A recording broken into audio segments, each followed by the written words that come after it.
চলে এলাম পুষ্পিতাস কিচেনে। আজকে আমি আপনাদের জন্য নিয়ে এসেছি গাদা শাকের একটা রেসিপি। দেখুন তাহলে বন্ধুরা, এই রেসিপিটা করতে আমার কি কি উপকরণ লাগবে।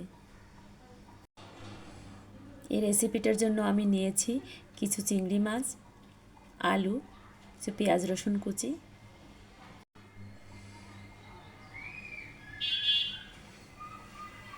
এবার একটা কড়াই নিয়ে নিয়েছি, তেল দিয়ে দিলাম।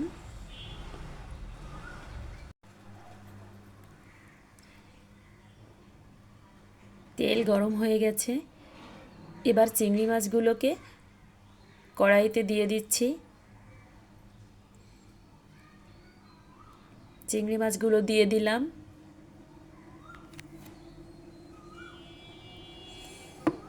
লবণ ও হলুদ দিয়ে চিংড়ি মাছগুলো ভালো করে ভেজে নেব।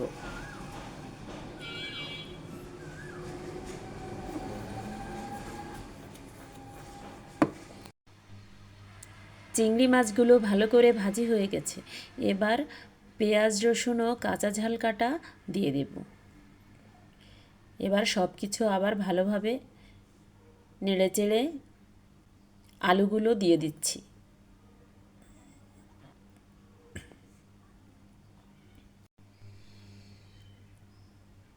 এবার আলুগুলোকেও একসাথে ভাজি করে নিচ্ছি।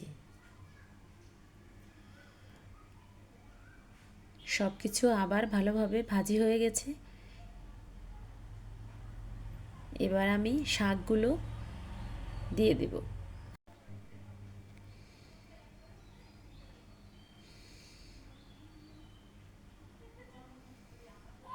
আমি লবণটা আগে থেকে দিয়ে দিয়েছি, এজন্য আর লবণ দিলাম না।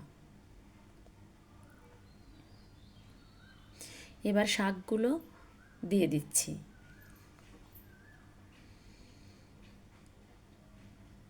এই শাকটা খুবই অসাধারণ। বন্ধুরা, আপনারাও এভাবে রান্না করে খাবেন, নিশ্চয়ই খেতে ভালো লাগবে।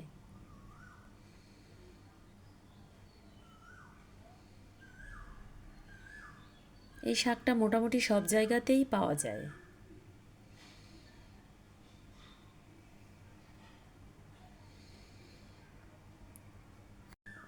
এবার সব উপকরণগুলো ভালোভাবে ভেজে নিচ্ছি।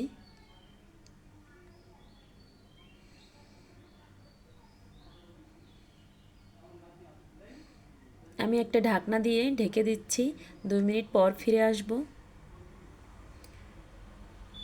ফিরে এলাম 2 মিনিট পর। সব কিছু মোটামুটি সেদ্ধ হয়ে এসেছে। বন্ধুরা, এবার আমি একটু জল দিয়ে দিচ্ছি।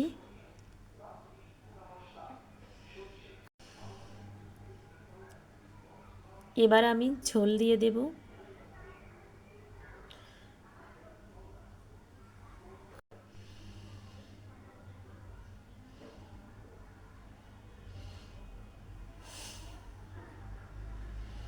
এবার আমি 5 মিনিটের জন্য ঢেকে দিচ্ছি।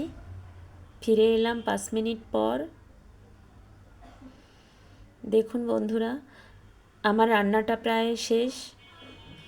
এবার আমি ফোড়নে দিয়ে দেব কালো জিরা। তার জন্য কড়াইতে আমি একটু সরিষার তেল নিয়ে নিলাম, দিয়ে দিচ্ছি গোটা কালো জিরা।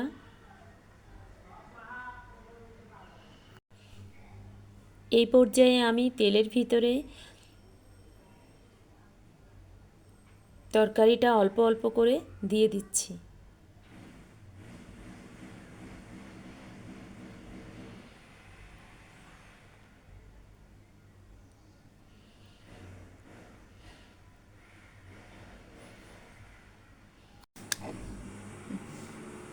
তরকারিটা দিয়ে দিয়েছি, এবার একটি খুন্তি দিয়ে নেড়েচেড়ে নেব।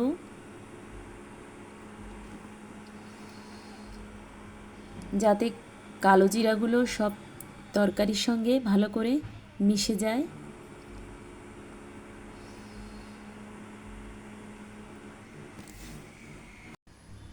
এই রান্নাটা শেষ, এবার নামিয়ে নিয়েছি। বন্ধুরা, এই রেসিপিটা যদি ভালো লাগে তাহলে অবশ্যই পুরো ভিডিওটা দেখবেন এবং লাইক, কমেন্ট ও সাবস্ক্রাইব করে পাশে থাকবেন।